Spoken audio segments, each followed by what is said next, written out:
Seja bem-vindo. E esse ano vamos fazer diferente essas aulas daqui no YouTube. O que a gente pensou?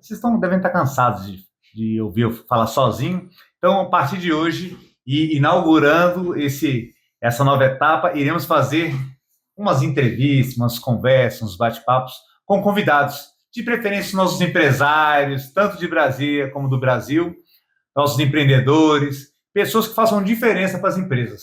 E hoje, para começar essa nova etapa, eu chamei meu amigo Tiago Barbosa. Seja bem-vindo. Obrigado, Rodolfo. Prazer estar aqui, né, com você, ainda mais sabendo agora desse seu novo projeto. Você que já tanto fez por mim, ajudou ali numa transição de carreira, né, dentro da minha empresa, tem me emprestado seus ouvidos e seus conselhos nessa parte de gestão. Então, fico muito honrado de estar aqui e agradeço profundamente o seu convite, viu? E conta comigo quando precisar. Tiago é advogado e empresário. E ele inventou um negócio, mano, se eu for explicar para vocês, fica muito difícil. Mas para ele é fácil. Ele até botou uma sigla chamada TIP. Vê se eu estou certo. Tá certo. Terceira Idade Protegida. Exatamente. O que é isso, meu rei? Eu não vou falar que fui eu que inventei, porque teve a participação, eu já vou iniciar aqui, já prestando os agradecimentos, do Daniel Brunet, que é um dos mentores. Isso foi criado até lá na Infinitus, onde tivemos um projeto lá. Então, foi ali que surgiu a ideia, né, de falar do TIP. Nasceu ali, a gente numa conversa entre nós. Então, fica o registro aqui que o Daniel teve participação direta nesse nome. TIP, né, dica, né, também no inglês, né? E então a gente usou as duas coisas para poder falar de paz, de legado na família, né, e principalmente proteger o idoso aí. Mas proteger o idoso do quê? Hoje em dia de tudo. Talvez até dele mesmo, né? Se a gente for parar para pensar. Então, o TIP a gente desenvolve, na verdade, né, 3 pilares. Iniciou com 3 pilares, hoje são 7. No início, nós tratamos de planejamento sucessório, né, com foco principalmente em que a herança não divida a família. Hoje a gente vê muito isso acontecendo nos dias atuais, isso tira muita paz da terceira idade. Eu acho que... Opa, então esse ponto aí já mexe com o meu ponto de governança. Pronto, total. Que é a questão do acordo intersócios. Vai atrapalhar você lá quando você é velhinho, se você não tem acordo intersócio com o seu sócio, o que vai sobrar para sua família. Mas aí, esse é o pato na empresa. Mas fora da empresa tem a conversa entre os filhos. A sucessão entre os idosos no patrimônio.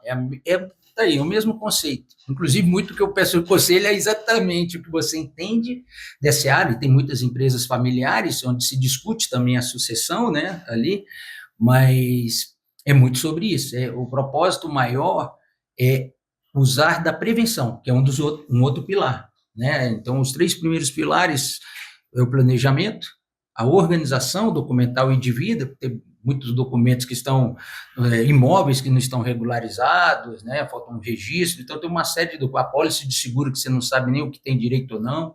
Então, a gente dá uma análise, um diagnóstico geral. Então, iniciou ali com planejamento sucessório, com organização documental de vida, e o terceiro, prevenção jurídica e contra golpes, né? Hoje em dia tem muito golpe contra os idosos, principalmente. Tem de todo tipo, mas das pessoas mais vulneráveis que os criminosos vão atrás é o idoso, sabendo que ele já está cansado, passou por uma vida inteira, então ele acaba sendo uma das principais procuras aí. Mas o idoso, para você, é a partir de que idade? Não é só para perguntar, porque assim, eu tenho 50 anos, eu já estou nessa categoria de idoso? Não, pela lei 60, né? Ali, para mim, o idoso, hoje em dia, tem que estar acima dos 70.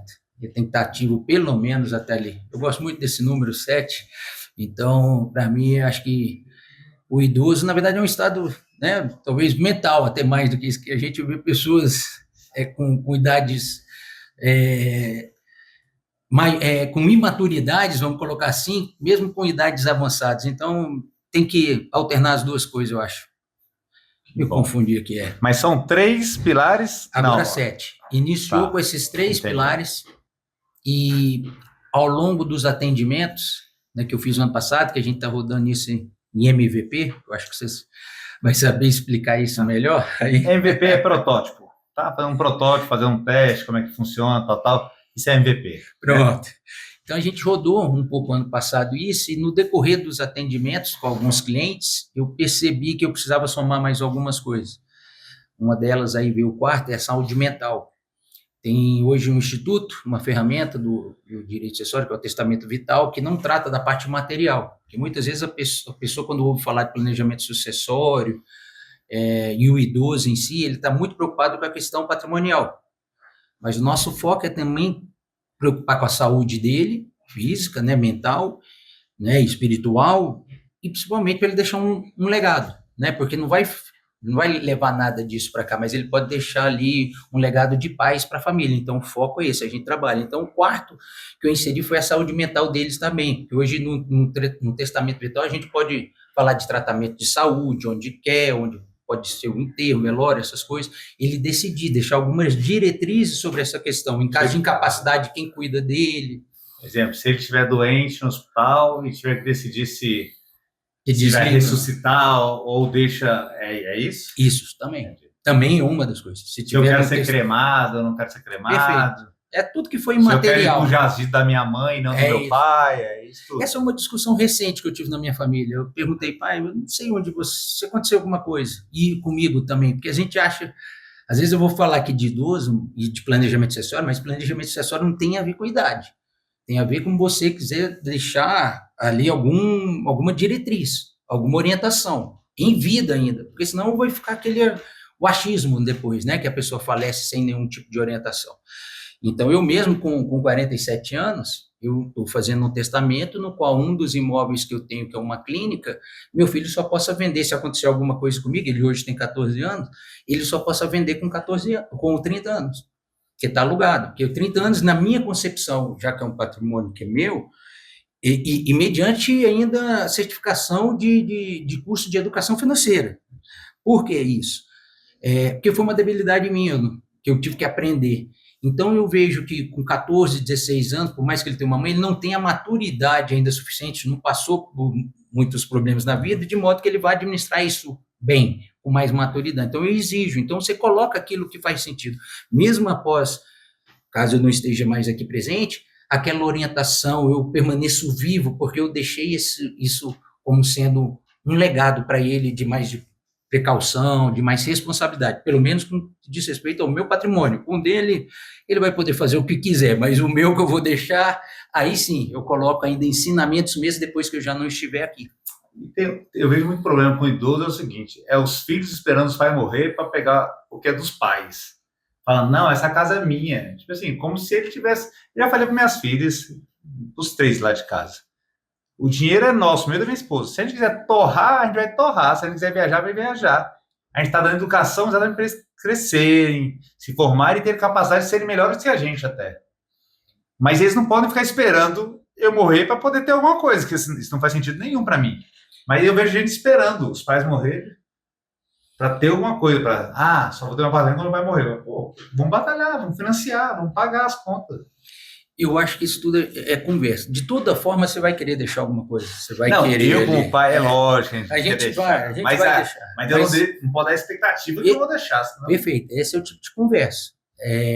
Mas acaba que a gente pensa.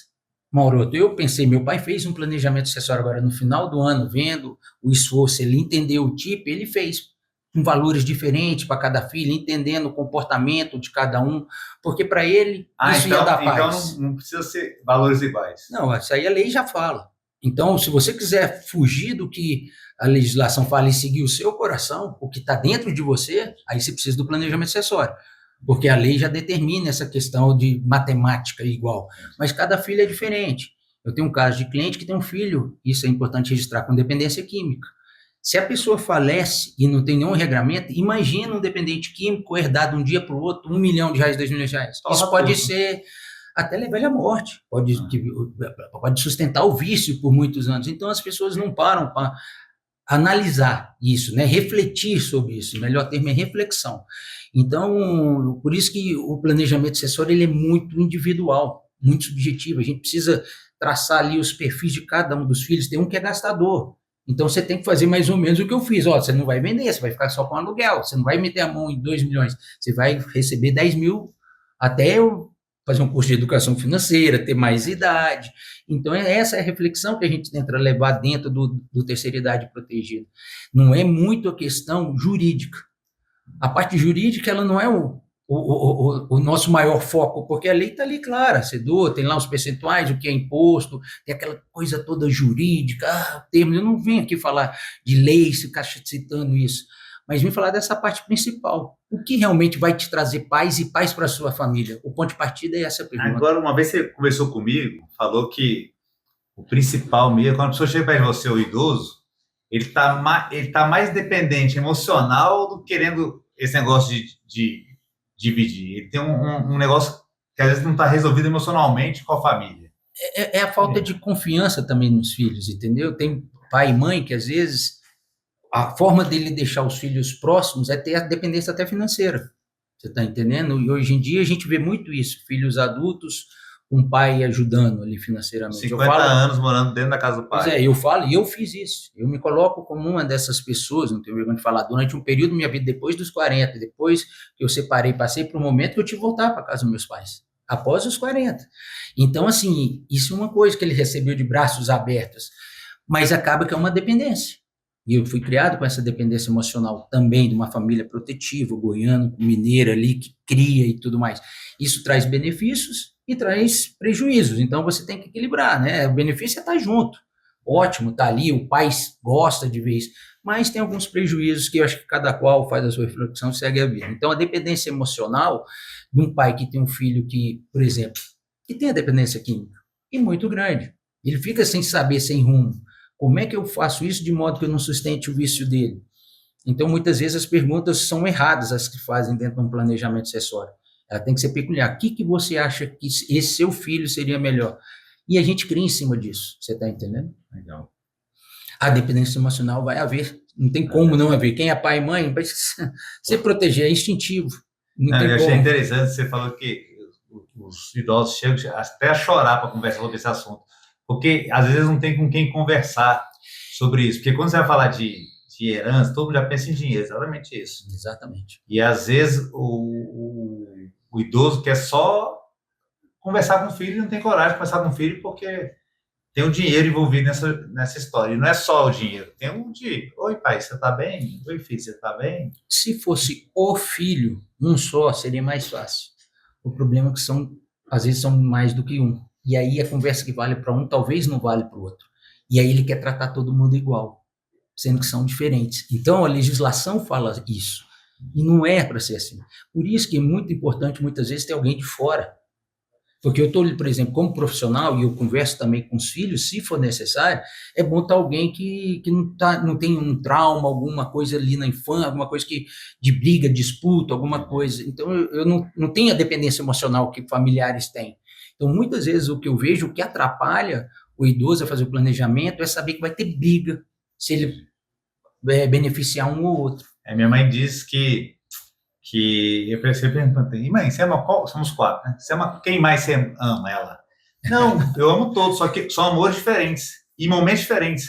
Tem um momento que você precisou mais de amor, um certo ponto, e seu irmão Douglas não precisou. Às vezes o Guilherme precisou naquele momento, Leopoldo não. Boa. Então, e se você pensar assim, Jesus, na Bíblia está lá escrito que o discípulo amado, quem era o discípulo amado? Era João. Então ele não amava os outros? Né? Não, talvez é porque era outro tipo de amor. Porque se ele amasse, vamos dizer, se ele amasse mais João, por que João não seria Pedro? Se João não fosse a pedra da igreja. Então, assim, até Jesus foi sábio, foi amado, mas eu acho que ele amava todos. E acho que minha mãe ama todos. Só que tem hora que eu preciso.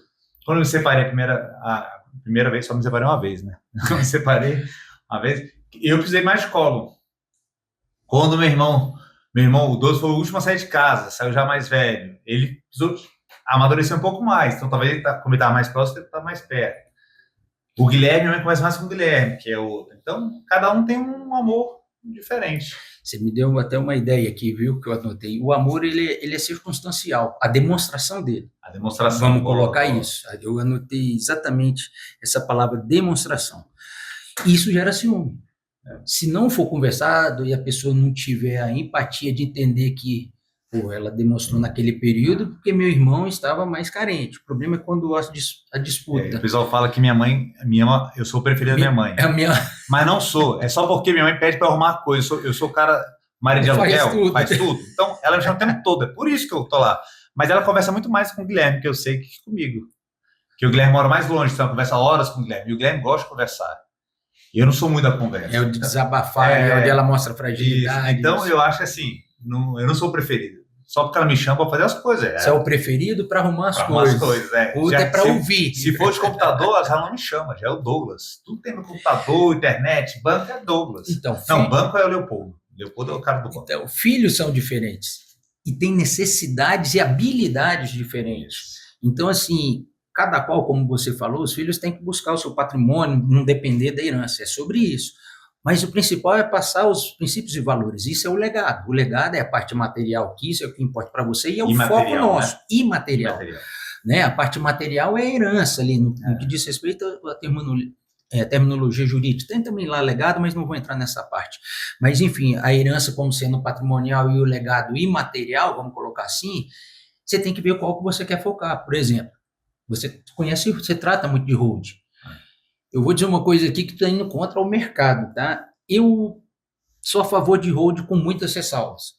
Porque, por exemplo, vou dizer lá em casa, meu pai e meus irmãos nunca tiveram empresa. E eu não sei se eu quero ser sócio dos meus irmãos. Isso vai, eu acho que, tirar a minha paz. Por mais que a economia tributária seja boa, mas para mim a paz vai além, vai acima. Então, assim, tudo é questão de posicionamento. Para mim, a paz e o legado é o propósito maior da nossa conversa aqui. Entendeu? A parte material, a herança tem que servir de ferramenta para que se chegue ao legado que está no seu coração. É isso que é o chip. E por que você me perguntou lá atrás, e agora eu volto a responder, por que os idosos choram? E têm chorado, assim, quando estão quando a gente faz aquele primeiro diagnóstico, primeira conversa. Primeiro que ele pode enxergar nesse tipo de advocacia, no advogado que fala dos bens, que ele acaba, se for falar dos bens e sucessão, ele vai contar do filho, ele abre o coração dele para falar dos filhos, o que um faz, o que um está necessitando e tudo mais. Então acaba que eu entro dentro da casa dele, pois que às vezes o idoso tem muita resistência com terapia. E acaba que o advogado ali poderia, e é o que eu busco tentar fazer com os cursos que eu fiz de inteligência emocional, alguma parte até para aplicar em mim, tudo, você poder emprestar o ouvido para entender aquilo que ele não põe para fora para o filho, como você falou, ou põe de forma errada, na verdade. Então, quando se chama para o ambiente ali e ele fala sobre a vida dele, por eu não ser terapeuta, por não estar... acaba que ele... né, eu levo ele para faço algumas perguntas que acaba ele é uma reflexão do que vale mais, é o dinheiro, a economia tributária, ou deixar um legado dele de harmonia e paz. Então, muitas vezes, a pessoa sai desse diagnóstico ali, dessa primeira conversa, sem fazer o planejamento sucessório, indo lá e pedindo perdão para um filho. Isso é legado. Isso é o que mais me importa. Eu abro mão de tudo, porque o meu foco, o foco lá do TIP no escritório, é evitar demandas judiciais. Que a gente seja lembrado pelos nossos filhos, não pela casa que a gente deixou, e sim... eu tenho essa personalidade de ser mais educado, porque meu pai me ensinou a ser educado. Eu sou mais afável, porque meu pai me ensinou a ser afável. E não esse carro que meu pai me deixou, e só isso, não me deu mais nada. Por exemplo, meu pai já está com 74 anos, né? Está passando por uma situação de uma doença, e como eu não ouvi meu pai, e hoje eu tenho tido momentos diferenciados com ele, porque quando você realmente vê o que o outro importa, você entende e fala menos de bens e mais de criar momentos de unidade. Então, isso falta para as famílias. Falta isso para as famílias, você está entendendo? A gente trabalhar a unidade, conflito, claro que vai haver. Se precisar, resolva só, mas se precisar, contrate alguém. O que a gente tem, também tem algumas graduações em mediação, que é isso que é o foco, é você tentar, e um dos pilares O quinto pilar é a pacificação familiar, é a mediação familiar do tipo. Então, o quinto pilar dele é sobre isso. Às vezes, se precisar conversar, é bom ter uma pessoa de fora, mas buscando isso. Fazendo planejamento financeiro ou não. Você está entendendo? Que bom. Tá, eu tenho um bocado de amigos. E alguns amigos mais velhos do que eu, que estão já mais experientes. Estão aí. Se eles quiserem te achar, eles te acham aonde? Hoje o escritório funciona no Lago Sul, pode ser no meu Instagram, né? É melhor isso, porque assim, vai ter gente de São Paulo aqui me vendo. Então vamos lá. Thiago Barbosa Oficial. Meu Thiago é com Y, é um pouco diferente. Eu ia falar. Coisa de pai, olha aí. Meu pai colocou Thiago, Thales e Thaís com 5 letras e todo mundo com Y. Tá vendo como é que ele deixou um legado até do T e Y. Então, meu Instagram é TYAGO, Thiago Barbosa Oficial. Então, lá você vai ter já onde fica o escritório, conversar com a gente no WhatsApp. Hoje nós atendemos aqui em Brasília, no Lago Sul. Mas você está sempre em São Paulo, que eu sei. São Paulo, mas eu estou com um projeto para ir ainda esse ano para Uberlândia, uma base em Uberlândia e Goiânia. Que bom. Então, esse ano, provavelmente, o TIP e o Thiago Barbosa Advocacia deve ter unidades nessas 2 cidades, porque são as cidades onde minha família, parte de pai, foi criada de mãe. Então, eu estou iniciando por essas cidades ali. Ótimo. Então, você agora que está com a gente aqui, nesse novo modelo de conversa, eu não gosto de chamar podcast não, porque é muito podcast, não. Uma hora vai ser aqui, uma hora vai ser no sofá, uma hora vai ser em pé, então não tem isso. Uma hora vai ser com um microfone bonitinho, outra hora vai ser com lapela. Então, siga a gente no PH Gestão e Educação, tanto no Instagram como... no Instagram é isso, agora no YouTube é Rodolfo com PH, aí. Viu? Underline PH Gestão. E segue a gente, compartilha e tá com dúvidas sobre terceira idade não, porque o planejamento sucessório e legado não tem só para terceira idade. É porque a gente, como empresário, isso é legal, a gente tem que segmentar. Sim. Se a gente for fazer a comunicação para todas as idades, a gente não atinge as pessoas. Então, você, apesar do tipo, se você poder usar a partir dos 20 anos, se quiser, você focou num nicho mais específico para ser mais direto a comunicação para esse pessoal. É porque o legado, quando vem do ancião, da experiência de vida, ele é mais forte. O patriarca, a matriarca. Normalmente a gente... Porque meus avós foram referência para mim, né? Um de ser trabalhador, cada um com seu papel. Então, assim, é muito bom lembrar. Quem não lembra do avô ali que deu ensinamento? Então, tem essa peculiaridade, o público idoso, mas é o ministério que Deus me revelou. Não só que eu vou buscar, está sempre atuando. Se você é jovem, uma dica que eu dou é ouça seus avós e seus pais. As pessoas não têm paciência, porque eles repetem muitas histórias, repetem mesmo. Isso. Mas é importante você ouvir e se der, ainda faz umas perguntas. Aí você cria vínculo com seu avô, ou com seu pai, ou com sua avó, ou com sua mãe, que não está. Então, ouça as histórias. Cara, as minhas filhas têm um bisavô que eu ouvia muito, faleceu há pouco tempo até. E ele me contava as mesmas histórias. Porém, a cada história eu tirava uma coisa que eu não tinha tirado anteriormente. Momento de vida diferente, você assimilava mais. Exatamente. Quando eu era mais novo, eu entendi de um jeito. Passou anos depois, eu entendi de outro jeito. Então, Thiago, obrigado por ter vindo. Precisando, estar à disposição. Dê seu tchau pro pessoal aí. Antes de mais nada, deixa eu te entregar aqui um presente. E aí, vou fazer mais desse tipo. Eu tô gostando. Você der presente. Os próximos convidados, por favor, fica a dica. Primeiro, um não é presente. Eu estou te devolvendo aquele livro. E para tudo que a gente falou, Jesuincidentemente, né? Aqui a gente conversou alguma coisa sobre conflito familiar, e o livro que você me emprestou, que eu li do Chris Vallotton, fala de uma das coisas que, para mim, sem isso, a gente não consegue chegar à paz, né? Da família, ao planejamento ou ao legado, que é, aqui, ó, os livros que você me emprestou, Poder Sobrenatural do Perdão. Essa palavra, ela é chave para... Deixa aí. Ela é muito chave. Ela é um dos princípios milenares que a gente aplica dentro do TIP. Até mesmo que o perdão não é para outra pessoa. A dica é essa, o perdão te liberta. Mais do que a outra pessoa. Você vai libertar outra pessoa, mas você está se libertando para coisas melhores virem para você. E o idoso precisa disso. no perdão ali, até do auto perdão, porque muitos carregam culpa. Esse é um lugar ali que a gente trabalha mais dentro na internet do tipo. hoje, você vê, crie seu filho desse bom, aí você fala assim, pô, eu não criei meu filho assim.